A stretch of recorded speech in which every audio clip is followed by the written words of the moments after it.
नमस्कार। एक बार फिर से आप सभी का बहुत बहुत स्वागत है परीक्षा वर्ल्ड के इस यूट्यूब चैनल में। दोस्तों, एसएससी जीडी की परीक्षा के लिए साइंस की जो लगातार क्लास में आप तक पहुंचा रहा हूं, उसका जो सेट नंबर 3 है उसको यहां पे मैं कंप्लीट आज करूंगा। यहाँ पे पिछले 2 वीडियोस को मैंने ऑलरेडी अपलोड कर दिया है। अगर आपने पिछले दोनों वीडियो साइंस के नहीं देखे तो उनको आप देख लीजिएगा। ये दोनों जो वीडियो साइंस के हैं आपके एसएससी जीडी के परीक्षा के लिए बहुत ही ज़्यादा फायदेमंद है। यह हमारा तीसरा वीडियो आज का है। तीसरे वीडियो में आज हम कुछ और बेहतरीन साइंस की यानी कि सामान्य विज्ञान के प्रश्नों को कवर करने वाले हैं। ये सभी प्रश्न आपके एसएससी जीडी की परीक्षा के लिए बहुत ही ज़्यादा महत्वपूर्ण है। तो चलिए वीडियो को स्टार्ट करते हैं। तो पहला प्रश्न आपकी स्क्रीन पर है। आप सभी को पता है कि सारे जो प्रश्न आपके साइंस के होते हैं ये वन लाइनर्स के फॉर्म में होते हैं। तो पहला प्रश्न आपके सामने है, प्रकाश के द्वारा 1 वर्ष में चली गई दूरी क्या कहलाती है? काफ़ी महत्वपूर्ण प्रश्न है। तो राइट आंसर क्या हो जाएगा? प्रकाश के द्वारा 1 वर्ष में चली गई दूरी कहलाती है लाइट ईयर, यानी कि प्रकाश वर्ष। आप इसे याद रखिएगा, प्रकाश वर्ष यानी कि लाइट ईयर जो है आपका डिस्टेंस का मात्रक होता है, तथा जो प्रकाश के द्वारा 1 वर्ष में चली गई दूरी होती है उसी को हम प्रकाश वर्ष कहते हैं। तो इसके बारे में आप याद रखिएगा। आपको उस यंत्र का नाम बताना है जिसका प्रयोग महासागर में डूबी हुई वस्तुओं की स्थिति जानने के लिए किया जाता है। तो आप याद रखिएगा सोनार। सोनार का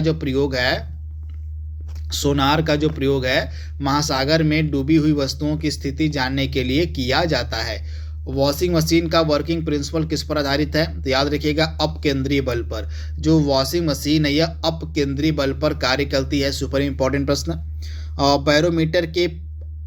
बैरोमीटर का जो पठन होता है, जो पाठ्यांक होता है, उसमें अगर अचानक से गिरावट आती है तो वह किसको इंगित करती है? तो आप याद रखिएगा बैरोमीटर पठन में अचानक गिरावट जो है किसको सूचित करती है? कि तूफानी मौसम होने वाला। आप याद रखिएगा जो आपका बैरोमीटर होता है अगर उसके पठन में अचानक से गिरावट आने लगती है तो ये किसको इंगित करती है? कि मौसम जो है तूफानी होने वाला है।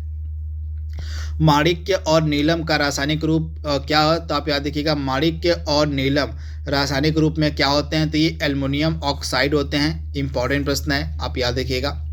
अगला इंपॉर्टेंट प्रश्न है, स्टेनलेस स्टील बनाने हेतु लोहे के साथ किस महत्वपूर्ण धातु का प्रयोग हम करते हैं? तो याद रखिएगा आप क्रोमियम का। स्टेनलेस स्टील बनाने के लिए लोहे के साथ जो है प्रयुक्त होने वाली महत्वपूर्ण धातु आपकी क्रोमियम है। सुपर इंपॉर्टेंट प्रश्न। प्रकाश विद्युत प्रभाव के लिए किस वर्ष में आइंस्टाइन को नोबेल पुरस्कार मिला था? याद रखिएगा आप आइंस्टाइन को जो नोबेल पुरस्कार था प्रकाश विद्युत प्रभाव के लिए वर्ष 1921 में दिया गया था। किस एरिया में दिया गया था? तो भौतिकी के क्षेत्र में यानी कि फिजिक्स के क्षेत्र में। तो इसके बारे में आप याद रख सकते हैं। वह कौन सी गैस है जो पेय जल को शुद्ध करने हेतु प्रयोग में लाई जाती है? तो पेय जल को शुद्ध करने हेतु प्रयोग में लाई जाने वाली गैस आपकी कौन सी है? क्लोरीन है। याद रखिएगा आप जो क्लोरीन गैस है यह पेय जल को शुद्ध करने के लिए प्रयोग में लाई जाती है। प्रथम विश्व युद्ध में एक रासायनिक हथियार के रूप में किसका प्रयोग किया गया था? तो आप याद रखिएगा मस्टर्ड गैस का। प्रथम विश्व युद्ध जो आपका हुआ था उसमें रासायनिक हथियार के रूप में पहली बार मस्टर्ड गैस का प्रयोग किया गया था। याद रखिएगा आप इसको स्टार मार्क कर लीजिएगा। प्रकाश संश्लेषण की क्रिया के दौरान निकलने वाली ऑक्सीजन गैस जो होती है वह किससे प्राप्त होती है? तो आप याद रखिएगा जो ऑक्सीजन गैस होती है जल के अपघटन से प्राप्त होती है। याद रखिएगा आप प्रकाश संश्लेषण की क्रिया के दौरान निकलने वाली ऑक्सीजन गैस जो है जल के अपघटन से प्राप्त होती है। यह भी प्रश्न जो है बार बार एग्जाम में रिपीटेड है। इसके बाद अगला इंपॉर्टेंट प्रश्न है, हरे फलों को कृत्रिम ढंग से पकाने के लिए, याद रखिएगा आप हरे फलों को कृत्रिम ढंग से पकाने हेतु कैल्शियम कार्बाइड का प्रयोग किया जाता है क्योंकि यह उत्पन्न करती है कौन सी गैस? तो एसिटिलीन। याद रखिएगा आप हरे फलों को पकाने के लिए कृत्रिम ढंग से जो हम कैल्शियम कार्बाइड का प्रयोग करते हैं तो कैल्शियम कार्बाइड क्या उत्पन्न करता है? तो एसिटिलीन को यह उत्पन्न करता है। तो इसके बारे में आप याद रखिएगा। पेट्रोल तथा डीजल की गुणवत्ता को किसमें मापा जाता है? तो पेट्रोल और डीजल की जो गुणवत्ता होती है किसमें मापी जाती है? तो आप याद रखिएगा पेट्रोल की गुणवत्ता को हम ऑक्टेन संख्या में मापते हैं और डीजल की जो गुणवत्ता होती है उसको हम सीटेन संख्या में मापते हैं। तो आप इसे याद रखिएगा पेट्रोल की गुणवत्ता को ऑक्टेन में और आपकी जो डीजल की गुणवत्ता होती है उसको हम सीटेन संख्या में मापते हैं। तो इसके बारे में आप याद रखिएगा। कार्बन नैनो ट्यूब्स का आविष्कार किसने किया था? तो याद रखिएगा आप सुमियो आइजीमा के द्वारा कार्बन नैनो ट्यूब्स का आविष्कार किया गया था। कीटों का अध्ययन क्या कहलाता है? तो एंटोमोलॉजी। एंटोमोलॉजी के अंतर्गत जो है कीटों का अध्ययन किया जाता है। रडार से जो है किस प्रकार की तरंगें निकलती हैं? जो रडार होता है, रडार से किस प्रकार की तरंगें निकलती हैं? तो याद रखिएगा विद्युत चुंबकीय रेडियो तरंगे। याद रखिएगा विद्युत चुंबकीय रेडियो तरंगे जो होती हैं रडार से निकलती हैं, तो इनके बारे में आप याद रख सकते हैं। इसके बाद ये देख लीजिए यहाँ पे कुछ इंपॉर्टेंट विषय हैं और उन विषय का नाम यहाँ पे दिया गया है। तो आप याद रखिएगा पक्षियों का अध्ययन हम किसके अंतर्गत करते हैं? तो ऑर्निथोलॉजी के अंतर्गत। याद रखिएगा आप, काफ़ी इंपॉर्टेंट है। पक्षियों का जो अध्ययन है यह ऑर्निथोलॉजी के अंतर्गत होता है। इसके बाद पर्यावरण का अध्ययन आपका इकोलॉजी के अंतर्गत होता है। वृद्धावस्था का अध्ययन जेरेंटोलॉजी के अंतर्गत होता है। पादप जीवाश्मों का अध्ययन आपका पैलियो वनस्पति के अंतर्गत होता है। विषाणुओं का अध्ययन आपका वायरस विज्ञान के अंतर्गत होता है, यानी कि वायरोलॉजी के अंतर्गत जो आपका है विषाणुओं का अध्ययन किया जाता है। मानव जनसंख्या का अध्ययन जो है जननांकिकी यानी कि डेमोग्राफी के अंतर्गत होता है। जीवाश्मों का अध्ययन हम पेलियो बायोलॉजी के अंतर्गत करते हैं। वंशागति का अध्ययन हम अनुवांशिकी के अंतर्गत करते हैं, यानी कि जेनेटिक्स के अंतर्गत करते हैं। फूलों का अध्ययन जो है एंथोलॉजी के अंतर्गत होता है। याद रखिएगा फूलों का जो अध्ययन है यह एंथोलॉजी के अंतर्गत किया जाता है। इसके बाद मस्तिष्क की क्रियाशीलता का जो अध्ययन है आपका फ्रेनोलॉजी के अंतर्गत होता है। मस्तिष्क की क्रियाशीलता का जो अध्ययन है वो फ्रेनोलॉजी के अंतर्गत होता है।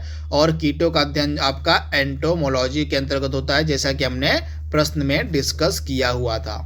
बढ़ते हम अगले प्रश्न की तरफ। अगला प्रश्न आपके स्क्रीन पर है और सेब के फल की लाली का कारण यहाँ पे पूछा गया कि क्या होता है? सेब में जो फल में लालीपन होता है यानी कि लालिमा होती है, जो सेब लाल होता है वह किस कारण से होता है? तो आप याद रखिएगा एक वर्णक एक पिगमेंट इसमें पाया जाता है जिसका नाम है आपका, इस पिगमेंट का नाम आपको मिलेगा एंथोसाइनिन। तो एंथोसाइनिन नामक पिगमेंट के कारण ही, एंथोसाइनिन नामक वर्णक के कारण ही सेब का जो फल होता है वो लाल होता है। तो इसके बारे में आप याद रखिएगा एंथोसाइनिन आपका राइट आंसर हो जाएगा।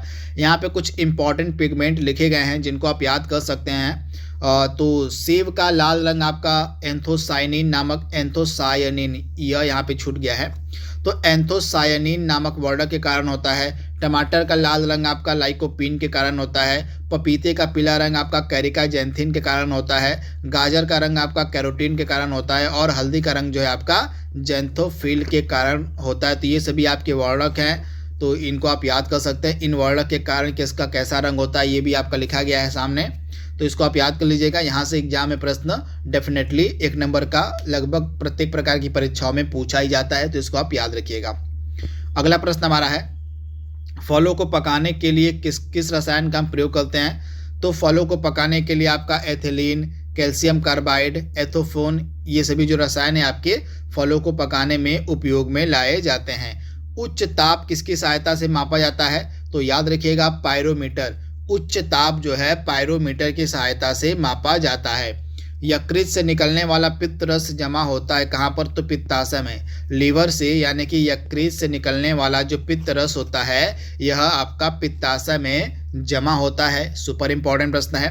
रक्त एक तरल संयोजी ऊतक है जिसका पीएच मान, यहाँ पे ब्लड का पीएच मान पूछा गया है कितना होता है? तो ब्लड का पीएच मान होता है 7.4। याद रखिएगा ब्लड का जो पीएच मान होता है वह 7.4 होता है तथा रक्त यानी कि ब्लड जो है एक तरल संयोजी ऊतक होता है, तो इसके बारे में आप याद रख सकते हैं। इसके बाद यहाँ पे कुछ मात्रक भी यहाँ पे लिखे गए हैं, भौतिक राशियाँ हैं और मापक यंत्र उनके लिखे गए हैं जो आपके एग्जाम के लिए जरूरी हो सकते हैं, तो उनको मैंने यहाँ पे सम्मिलित कर दिया है। तो वायु का वेग हम एनीमोमीटर की सहायता से मापते हैं। विद्युत धारा अमीटर की सहायता से मापी जाती है। उच्च ताप पायरोमीटर, गैस दाब मैनोमीटर, तरल की प्रवाह की दर हम वेंचुरी मीटर से मापते हैं। आप देखिएगा तरल का प्रवाह की जो दर है वह वेंचुरी मीटर की सहायता से मापी जाती है। आपेक्षिक आर्द्रता को हम हाइग्रोमीटर की सहायता से मापते हैं। ध्वनि तीव्रता मापक युक्ति आपकी ऑडियोमीटर है। वाहन द्वारा तय की गई दूरी को हम ओडोमीटर की सहायता से मापते हैं। वायुमंडलीय दाब को हम बैरोमीटर की सहायता से मापते हैं। दूध का घनत्व हम लैक्टोमीटर की सहायता से मापते हैं। इसके अलावा जो ब्लड प्रेशर होता है, जो रक्तचाप होता है, यह स्मिग्मो मैनोमीटर की सहायता से मापा जाता है। प्रकाश की तीव्रता को हम लक्स मीटर की सहायता से मापते हैं। भूकंप का अंकन हम सिस्मोग्राफ की सहायता से करते हैं और समुद्र की गहराई को हम फैथोमीटर की सहायता से मापते हैं। तो ये कुछ भौतिक राशियां हैं, इनको आप याद रखिएगा, आपके एग्जाम के लिए ये रिलेवेंट है, इनसे एग्जाम में प्रश्न आपकी पूछा जा सकता है। तो इसको आप या तो नोट डाउन कर लीजिएगा, चाहे तो आप इसका स्क्रीनशॉट ले सकते हैं। इसके बाद अगला प्रश्न है, वे सभी मात्रक जो मूल मात्रक की सहायता से व्यक्त किए जाते हैं क्या कहलाते हैं? तो आप याद रखिएगा, ऐसे मात्रक जो मूल मात्रकों की सहायता से व्यक्त किए जाते हैं उनको हम बोलते हैं व्युत्पन्न मात्रक। तो इसे आप याद रखिएगा। भौतिकी के पिता आइजैक न्यूटन की पुस्तक जिसमें उन्होंने गति के नियमों को प्रतिपादित किया है, तो आइजैक न्यूटन ने गति के नियमों को किस पुस्तक में प्रतिपादित किया था? तो प्रिंसिपिया यह आइजैक न्यूटन की पुस्तक है जिसमें आइजैक न्यूटन ने गति के नियमों को प्रतिपादित किया था। कपड़ा सुखाने की मशीन, दूध से मक्खन निकालने की मशीन का वर्किंग प्रिंसिपल किस पर आधारित होता है? तो आप याद रखिएगा, कपड़ा सुखाने की मशीन, दूध से मक्खन निकालने की मशीन का जो वर्किंग प्रिंसिपल होता है यह आपका अपकेंद्रीय बल के सिद्धांत पर आधारित होता है। चेचक के टीके का आविष्कार किसने किया था? तो आप याद रखिएगा, चेचक के टीके का आविष्कार किया गया था एडवर्ड जेनर के द्वारा। किसके द्वारा? तो एडवर्ड जेनर ने चेचक के टीके का आविष्कार किया था। ठोस माध्यम से ऊष्मा का संचरण होता है, आप याद रखिएगा, ठोस माध्यम में ऊष्मा का संचरण कैसे होता है? तो चलन विधि के द्वारा। ठोस माध्यम जो आपका होता है, ठोस माध्यम में जो ऊष्मा का संचरण होता है, ऊष्मा का जो प्रवाह होता है वो चलन विधि के द्वारा होता है, चालन विधि के द्वारा होता है। तो इसके बारे में आप याद रखिएगा, ये इंपॉर्टेंट प्रश्न है। इसके अलावा कुछ एडिशनल इन्फॉर्मेशन आप देख लीजिए यहाँ पे, ये भी इंपॉर्टेंट आपके एग्जाम के लिए है। तो किण्वन विधि की खोज करी गई थी आपके लुई पास्चर के द्वारा। पेनिसिलिन की खोज करी गई थी अलेक्जेंडर फ्लेमिंग के द्वारा। कोशिका सिद्धांत का प्रतिपादन किया था स्लाइडेन व स्वान ने। विटामिन का आविष्कार किया था फंक ने। माइटोकॉन्ड्रिया का आविष्कार किया था अल्टमैन ने। गोल्जी काय का आविष्कार किया था कैमिलो गोल्जी ने। पोलियो टीके की खोज करी गई थी जोनास साल्क के द्वारा। तो इसको आप याद रखिएगा। इसके अलावा कुछ रासायनिक तत्व जिनका चिकित्सा में, मेडिकल के क्षेत्र में उपयोग किया जाता है, यहाँ से भी प्रश्न एग्जाम में बनते हैं। तो फास्फोरस 32 का जो इस्तेमाल है, फास्फोरस 32 का जो प्रयोग है, यह रक्त कैंसर के उपचार के लिए होता है।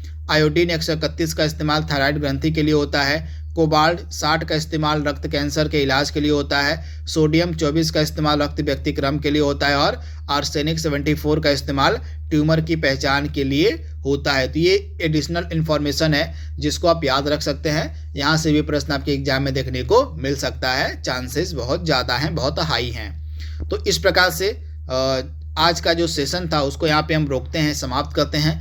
आई होप यह साइंस का सेशन आपको पसंद आएगा। अभी तक मैंने साइंस के 3 इंपॉर्टेंट वीडियोस को अपलोड कर दिया है।